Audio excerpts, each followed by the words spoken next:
ನಮಸ್ಕಾರ, welcome back to Bhagya creation. ಇವತ್ತು flexi ಅಂದರೆ ಅಗಸೆ ಬೀಜದ ಲಾಡು ಮಾಡ್ತಾಯಿದ್ದೀನಿ. ಅದಕ್ಕೆ ಬೇಕಾಗಿರೋ ಇಂಗ್ರೀಡಿಯೆಂಟ್ಸು ಫ್ಲೆಕ್ಸಿ ಮತ್ತು ಎಳ್ಳು, ವೈಟ್ ಎಳ್ಳು ತೊಗೊಂಡಿದ್ದೀನಿ. ನೀವು ಬ್ಲ್ಯಾಕ್ ಎಳ್ಳು ಬೇಕಾದ್ರೂ ತೊಗೊಳ್ಳಿ. ಮತ್ತು ಚಿಯಾ ಸೀಡ್ಸು, ಗೋಡಂಬಿ, ಬಾದಾಮಿ ಮತ್ತು ಕುಂಬಳಕಾಯಿ ಸೀಡ್ಸು, ಸನ್ಫ್ಲವರ್ ಸೀಡ್ಸು. ಅಂದರೆ ನೀವು ಎಷ್ಟೆಷ್ಟು ಬೇಕು ಕ್ವಾಂಟಿಟಿಗೆ ಅಷ್ಟು ಒಂದು ಬೌಲಲ್ಲಿ ಒಂದು ಅಳತೆ ಮಾಡ್ಕೊಂಡು ತೊಗೊಳ್ಳಿ. ನಾನೊಂದು ಅಂದಾಜಲ್ಲಿ ತೊಗೊಂಡಿದ್ದೀನಿ. ಅದಕ್ಕೆ ಸ್ವಲ್ಪ ಬೆಲ್ಲ ಮತ್ತು ಮಕ್ಕಾಸು, ಏಲಕ್ಕಿ ಪೌಡರು, ಗಸಗಸೆ ಮತ್ತು ಕೊಬ್ಬರಿ ಪೌಡರು ಸ್ವಲ್ಪ ತೊಗೊಂಡಿದ್ದೀನಿ. ಮತ್ತು ಜಾಯಿಕಾಯಿ ಪೌಡ್ರು ಮತ್ತು ಕಡಲೆ ಬೀಜ. ನಾನು ಫ್ಲೆಕ್ಸಿಗಿನ್ನ ಒಂದು 1/4 ಕಪ್ಪು ಜಾಸ್ತಿ ತೊಗೊಂಡಿದ್ದೀನಿ. ಟೇಸ್ಟು ತುಂಬ ಚೆನ್ನಾಗಿರುತ್ತೆ. ಕೆಲವ್ರಿಗೆ ಫ್ಲೆಕ್ಸಿ ಅಷ್ಟೊಂದು ಇಷ್ಟ ಆಗಲ್ಲ. ಹಾಗಾಗಿ ಈ ಥರ ಜಾಸ್ತಿ ಹಾಕ್ಕೊಂಡು ಮಾಡಿಕೊಂಡ್ರೆ ಅದು ಹಾಕಿದ್ದೀವಿ ಅಂತಲೇ ಗೊತ್ತಾಗಲ್ಲ. ತುಂಬ ಟೇಸ್ಟಿಯಾಗಿರುತ್ತೆ. ಇದಕ್ಕೆ ಸ್ವಲ್ಪ ಒಂದು 4 ಸ್ಪೂನಷ್ಟು ತುಪ್ಪ ತೊಗೊಂಡಿದ್ದೀನಿ. ನೀವು ಬೇಕು ಅಂದರೆ ಜಾಸ್ತಿ ಹಾಕ್ಕೋಬೋದು. ಮೊದಲಿಗೆ ನಾನು ಇವಾಗ ಗ್ಯಾಸ್ ಹಚ್ಚಿ ಕಡಲೆ ಬೀಜ ಹಾಕ್ಕೋತೀನಿ.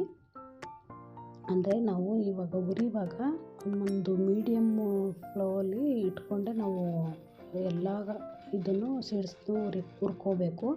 ಯಾಕೆಂದರೆ ಹೆಂಗೆ ಬೇಕೋ ಹಂಗೆ ಜಾಸ್ತಿ ಉರಿ ಇಟ್ಕೊಂಡು ಹುರಿದ್ರೆ ನಿಜ ಟೇಸ್ಟು ಕೆಟ್ಟೋಗ್ಬಿಡುತ್ತೆ. ನೋಡಿ, ಒಂದೇ ಹದದಲ್ಲಿ ನಾವು ಕಡಲೆ ಬೀಜನೂ ಅಷ್ಟೇ ಜಾಸ್ತಿ ಉರಿ ಮಾಡಿಕೊಂಡು ಬೇಯಿಸಿದ್ರೆ ಎಲ್ಲ ಅದು ಹಸಸಗ್ಲು ಥರ ಇರುತ್ತೆ. ಹಾಗಾಗಿ ನೀಟಾಗಿ ನಾವು ಹುರ್ಕೋಬೇಕು. ಮತ್ತು ಫ್ಲೆಕ್ಸಿನೂ ಅಷ್ಟೇ, ಅದು ಪಟ ಅಂತ ಸಿಡಿಯುತ್ತೆ. ಅದನ್ನು ನೋಡಿಕೊಂಡು ಫುಲ್ ಸಿಡಿಯೋವರೆಗೂ ಉರಿರಿ. ಹಾಗೇ ತಿನ್ಬೋದು, ತುಂಬ ಟೇಸ್ಟಿಯಾಗಿರುತ್ತೆ. ದಯವಿಟ್ಟು ಮೊದಲು ನನ್ನ ಚಾನಲ್ನ ಸಬ್ಸ್ಕ್ರೈಬ್ ಮಾಡಿಕೊಂಡು ಚಾನಲ್ ನೋಡಿ ಫ್ರೆಂಡ್ಸ್, ಪ್ಲೀಸ್. ಏಕೆಂದರೆ ನಾನು ಹಾಕೋವಂಥ ವಿಡಿಯೋ ನಿಮಗೆ ಫಸ್ಟ್ ಬರುತ್ತೆ. ಹಾಗಾಗಿ ನೀವು ಸಬ್ಸ್ಕ್ರೈಬ್ ಮಾಡಿಕೊಂಡು ನೋಡಿ. ಇವಾಗ ನೋಡಿ ಎಲ್ಲ ಪಟ ಅಂತ ಸಿಡಿತಾ ಇದೆ. ಇದು ಅಲ್ಲಿವರೆಗೂ ನೀವು ಹುರ್ಕೋಬೇಕು. ನೋಡಿ ಯಾವ ಥರ ಪಟ ಅಂತ ಸಿಡಿಯುತ್ತೆ. ಅಂದರೆ ನಾವು ಉರಿಯೋದ್ರಿಂದನೂ ಟೇಸ್ಟು ತುಂಬಾ ಚೆನ್ನಾಗಿರುತ್ತೆ. ಯಾವುದನ್ನು ಯಾವ ಥರ ಮಾಡಬೇಕು ಅಂತ ಗೊತ್ತಿದ್ದರೆ ಮಾತ್ರ. ಇವಾಗ ನೋಡಿ ಸನ್ಫ್ಲವರ್ ಸೀಡ್ಸು. ಏಕೆಂದರೆ ನಾವು ಇವೆಲ್ಲ ಚಿಕ್ಕ ಸೀಡ್ಸ್ಗಳು, ಕೆಲವು ದೊಡ್ಡ ಸೀಡ್ಸ್ ಇರುತ್ತೆ, ಬೇಗ ಉರಿಯಲ್ಲ. ಹಾಗಾಗಿ ಎಲ್ಲ ಒಟ್ಟಿಗೆ ಹುರ್ಕೋಬಾರ್ದು, ಸಪ್ರೇಟು. ಇವಾಗ ಕುಂಬಳಕಾಯಿ ಸೀಡ್ಸು, ಇದನ್ನು ಅಷ್ಟೇ ನಾನು ಎಲ್ಲದನ್ನು ಅಷ್ಟೇ ಸಪ್ರೇಟೇ ಹುರ್ಕೊಂಡಿದ್ದೀನಿ. ಏಕೆಂದರೆ ಈ ಥರ ಹುರ್ಕೊಂಡ್ರೆ ತುಂಬ ಟೇಸ್ಟ್ ಬರುತ್ತೆ. ಮತ್ತು ಗೋಡಂಬಿನೂ ಅಷ್ಟೇ ನಾನು ಉಂಡೆ ಹಾಕ್ಕೊಂಡು ಹುರಿತಾ ಇಲ್ಲ, ಎಲ್ಲ ಅರ್ಧ ಹೋಳು ಮಾಡಿಕೊಂಡೇ ಹುರಿತಾ ಇದ್ದೀನಿ. ಮತ್ತು ಬಾದಾಮಿ ಪ್ರತಿಯೊಂದೂ ಅಷ್ಟೇ ನೋಡಿ.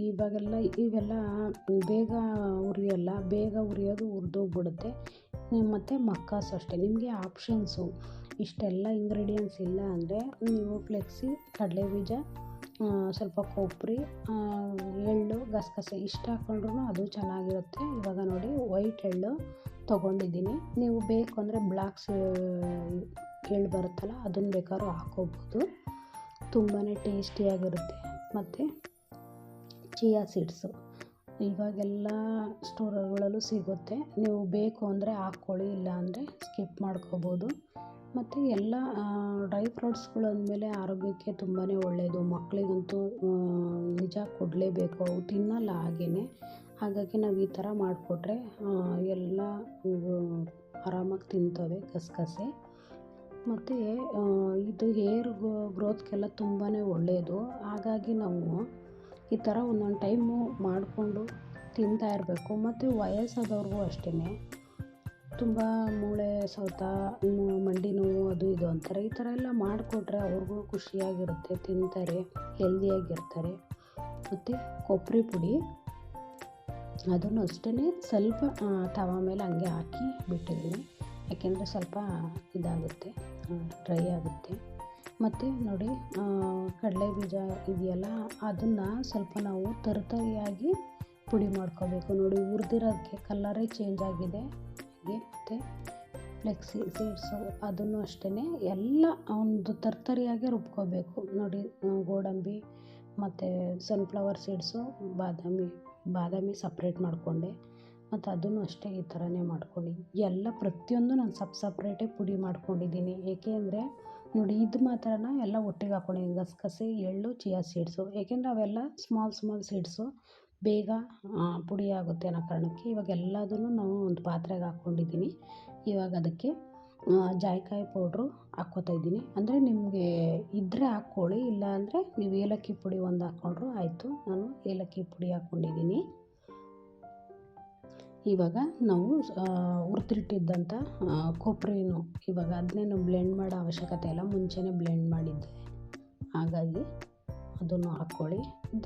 ಇದಕ್ಕೆ ಇನ್ನೂ ನೀವು ಇಂಗ್ರೀಡಿಯೆಂಟ್ಸ್ ಇನ್ನೂ ಹಾಕ್ಕೋತೀನಿ ಅಂತಂದರೆ ಮಾಮೂಲಿ ಪಿಸ್ತಾ ಬರುತ್ತೆ, ಮತ್ತು ವಾಲ್ನಟ್ಟು, ಇಂಥದ್ದೆಲ್ಲ ನೀವು ಡ್ರೈ ಫ್ರೂಟ್ಸ್ ಯಾವ್ಯಾವ್ದು ಬರುತ್ತೆ ಎಲ್ಲದೂ ಹಾಕ್ಕೋಬೋದು. ತುಂಬಾ ಟೇಸ್ಟಿಯಾಗಿರುತ್ತೆ, ಹೆಲ್ದಿಯಾಗಿ ಇರುತ್ತೆ. ನೀವು ಫ್ಲೆಕ್ಸಿಲಿ ಒಂದು ಚಟ್ನಿ ಪುಡಿ ಎಲ್ಲ ಮಾಡ್ತಾರೆ, ಅದು ತುಂಬಾ ಚೆನ್ನಾಗಿರುತ್ತೆ. ಕೆಲವ್ರಿಗೆ ಇಷ್ಟ ಆಗಲ್ಲ, ಮಕ್ಕಳು ಅವೆಲ್ಲ ಇಷ್ಟಪಡಲ್ಲ. ಈ ಥರ ಸ್ವೀಟಲ್ಲಿ ಮಾಡಿಕೊಟ್ರೆ ಅವ್ರಿಗೆ ಗೊತ್ತೇ ಆಗಲ್ಲ, ತಿಂತಾರೆ ಆರಾಮಾಗಿ, ಹೆಲ್ದಿಯಾಗೂ ಇರ್ತಾರೆ. ನಾನಿವಾಗ ಬೆಲ್ಲನ ಸ್ವಲ್ಪ ಕರ್ಗಕ್ಕಿಡ್ತಾಯಿದ್ದೀನಿ, ಅದನ್ನೆಲ್ಲ ಮಿಕ್ಸ್ ಮಾಡಿಕೊಂಡು. ಇವಾಗ ಒಂದು 1/4 ಗ್ಲಾಸು ನೀರಾಕಿ, ಇದೇನು ಪಾಕ ಬರಬೇಕು ಅನ್ನೋದೇನಿಲ್ಲ. ಇವಾಗ ನೋಡಿ, ಅದಕ್ಕೆ ನನ್ನ ಪುಡಿಗೆ ಒಂದು 4 ಟೇಬಲ್ ಸ್ಪೂನಷ್ಟು ತುಪ್ಪನ ಹಾಕ್ಕೋತಾಯಿದ್ದೀನಿ. ನೀವು ಬೇಕು ಅಂದರೆ ಜಾಸ್ತಿ ಹಾಕ್ಕೋಬೋದು, ಏನು ಅಷ್ಟೆಲ್ಲ ಬೇಡ, ಸಾಕು, ಸ್ವಲ್ಪ ಹಾಕಿದ್ರೇ ಟೇಸ್ಟ್ ಇರುತ್ತೆ. ಹಾಗಾಗಿ ನೋಡಿ ಬೆಲ್ಲ ಕರಗಿದೆ. ಅಂದರೆ ನೀವು ಜಾಸ್ತಿ ದಿವಸ ಇಡ್ತೀನಿ ಅಂದರೆ ಒಂದು ಸ್ವಲ್ಪ ಪಾಕ ಮಾಡಿಕೊಂಡು ನೀವು ಉಂಡೆ ಮಾಡಿಕೊಂಡ್ರೆ ಬೆಟರು. ಯಾಕೆಂದರೆ ಪಾಕ ಜಾಸ್ತಿ ಬಂದಿಲ್ಲ ಅಂದರೆ ಜಾಸ್ತಿ ದಿವಸ ಇರೋದಿಲ್ಲ, ಬೇಕಾದ್ರೆ ತಿಂಗಳಾನುಗಟ್ಲೆ ಬೇಕಾದರೂ ಇಡ್ಬೋದು. ನೀಟಾಗಿ ಸ್ವಲ್ಪ ಪಾಕ ತಕ್ಕೊಂಡು, ಅಂದರೆ ತೀರಾ ಗಟ್ಟಿ ಪಾಕ ತಕ್ಕೋಬಾರ್ದು ನೀವು, ಇದಕ್ಕೆ ಸುಮಾರು ಪಾಕ ತಕ್ಕೊಂಡು ಮಾಡಿಟ್ಕೊಂಡ್ರೆ ತಿಂಗಳಾನುಗಟ್ಲೆ ಇಟ್ಕೋಬೋದು. ಅಂದರೆ ಸ್ವಲ್ಪ ಬೆಲ್ಲದ್ದು ಕರಗಿಸಿರೋದು ಹಾಕಿ ನೀವು ಉಂಡೆಗಳು ಕಟ್ಕೋಬೇಕು. ಒಂದೇ ಸಲ ಹಾಕ್ಬಿಟ್ರೆ ಫುಲ್ ತೆಳ್ಳಗಾಗಿ ಹೋಗ್ಬಿಡುತ್ತೆ. ಹಾಗಾಗಿ ನೋಡಿಕೊಂಡು ಸ್ವಲ್ಪ ಹಾಕ್ಕೊಂಡು, ಇದಕ್ಕೆ ಬೆಲ್ಲನೂ ಜಾಸ್ತಿ ಬೇಕಾಗಲ್ಲ, ಮತ್ತು ಸ್ವೀಟು ಅಷ್ಟಿರಲ್ಲ, ಸಿಂಪಲ್ಲಾಗಿರುತ್ತೆ. ಮತ್ತು ನಾವೆಲ್ಲ ಹುರಿದಿರೋದ್ರಿಂದ ಘಮ ಘಮ ಅನ್ನೋದು ಅಷ್ಟು ನಮಗೆ ಫ್ಲೇವರ್ ಕೊಡ್ತಾಯಿದೆ, ಮತ್ತು ಟೇಸ್ಟ್ ಅಂತೂ ಅಷ್ಟು ಚೆನ್ನಾಗಿರುತ್ತೆ. ಆ ಸ್ಮೆಲ್ಲಿಗೆ ತಿನ್ನಬೇಕು ಅಂತ ಅನ್ನಿಸ್ತಾಯಿದೆ, ಅಷ್ಟು ಚೆನ್ನಾಗಿದೆ. ನೋಡಿ, ಈ ಥರ ಉಂಡೆ ಕಟ್ಕೊಂಡು ನಿಮಗೆ ಯಾವ ಸೈಜಲ್ಲಿ ಬೇಕೋ ಆ ಸೈಜಲ್ಲಿ ಉಂಡೆ ಕಟ್ಕೊಳ್ಳಿ. ನಾನು ಇವಾಗ ಉಂಡೆ ಕಟ್ಕೊತಾಯಿದ್ದೀನಿ. ಸ್ವಲ್ಪ ಕೈಗೆ ಅಂಟುತ್ತೆ ಅಂತಂದರೆ ಸ್ವಲ್ಪ ತುಪ್ಪ ಸವರ್ಕೊಳ್ಳಿ, ಇಲ್ಲ ನೀರು ಅಂದರೆ ನೀರು ಸವರ್ಕೊಂಡ್ರೆ ಹಾಳಾಗುತ್ತೆ ಅನ್ನೋ ಕಾರಣಕ್ಕೆ ನಾನು ನೀರು ಸವರ್ಕೋತಾ ಇಲ್ಲ. ಬೇಕು ಅಂದರೆ ಸ್ವಲ್ಪ ತುಪ್ಪನ ಸವರ್ಕೊಳ್ಳಿ, ಇಲ್ಲಾಂದರೆ ಹಾಗೇ ಬರುತ್ತೆ, ಸ್ವಲ್ಪ ಅಂಟ್ಕೊಳ್ಳುತ್ತೆ ಅಷ್ಟೇ. ಅದರಲ್ಲಿ ಟೇಸ್ಟ್ ಮಾತ್ರ ಸಖತ್ತು ಚೆನ್ನಾಗಿರುತ್ತೆ. ಒಂದು ಸಲ ಟ್ರೈ ಮಾಡಿ ನೋಡಿ ಫ್ರೆಂಡ್ಸ್, ನೀವೇ ಹೇಳ್ತೀರ. ಹೆಲ್ದಿ ಅಂದರೆ ತುಂಬಾ ಹೆಲ್ದಿಯಾಗಿರೋ ಅಂಥ ಲಾಡು ಇದು.